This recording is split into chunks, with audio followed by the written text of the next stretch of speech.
Title: The Hollow Kingdom. Byline: A story born from a nightmare. The Hollow Kingdom was a forgotten corner of the Midwest, camouflaged as a family-friendly theme park named Everglade Springs. Roller coasters roared overhead, children laughed in cotton candy-colored lines, and fireworks burst nightly in a choreographed display of joy. But beneath the surface, terror simmered. At the center of this macabre circus was Dr. Malcolm Vex, known publicly as the charismatic park owner, but privately as the ringleader of a syndicate so elusive and depraved, even whispers died in the shadows. Vex wasn't always this way, but the dream doesn't reveal who he was before, only who he became. Scene 1, the attic of halves. Behind the carousel, through a rusted iron door and up a staircase rarely used by staff, was the attic of the old mansion on the property, originally a Civil War hospital. Inside it sat a porcelain tub the size of a hearse. It was filled with warm water, pink and brown, with coagulated blood. Half bodies floated gently, their eyes wide open, mouths frozen mid-scream. Vex watched, motionless, not horrified, not aroused, just managing. He called it containment. It was the price of control. Scene 2, the Violet Chamber. On the eastern edge of Everglade Springs was the Violet Chamber, an adults-only attraction, allegedly a speakeasy-themed experience.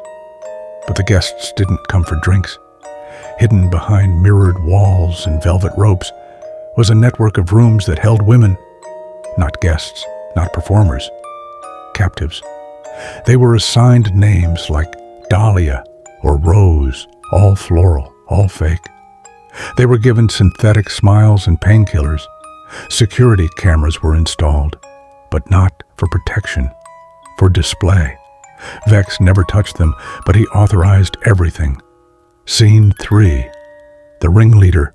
He wore a top hat and a long crimson coat when he walked the park during daylight hours. Children waved. Couples took selfies with him.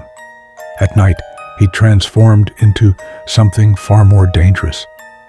A master of logistics, fear, and plausible deniability. People asked, how does one man run such a complex park? He didn't. He orchestrated it, like a conductor, cueing each section of an orchestra. Torture in the attic, submission in the chamber, surveillance at every gate. His team included Vale, the seductress and recruiter, who smiled like a secret. Noctis, the butcher who worked in Lost and Found.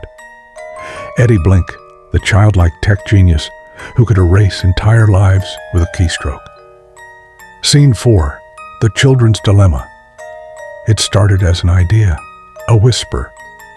Children go missing every year in parks, someone said, but Vex resisted. Even in dreams shaped by madness, he remembered lines that should not be crossed.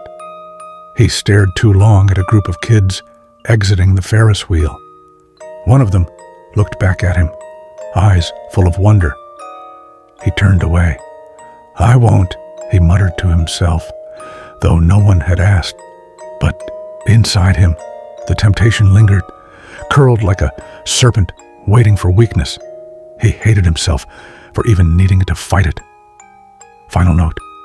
The dream ends not with escape, but with silence. No justice arrives. No hero rises. Just another day in Everglade Springs, where nightmares wear costumes and evil sells tickets.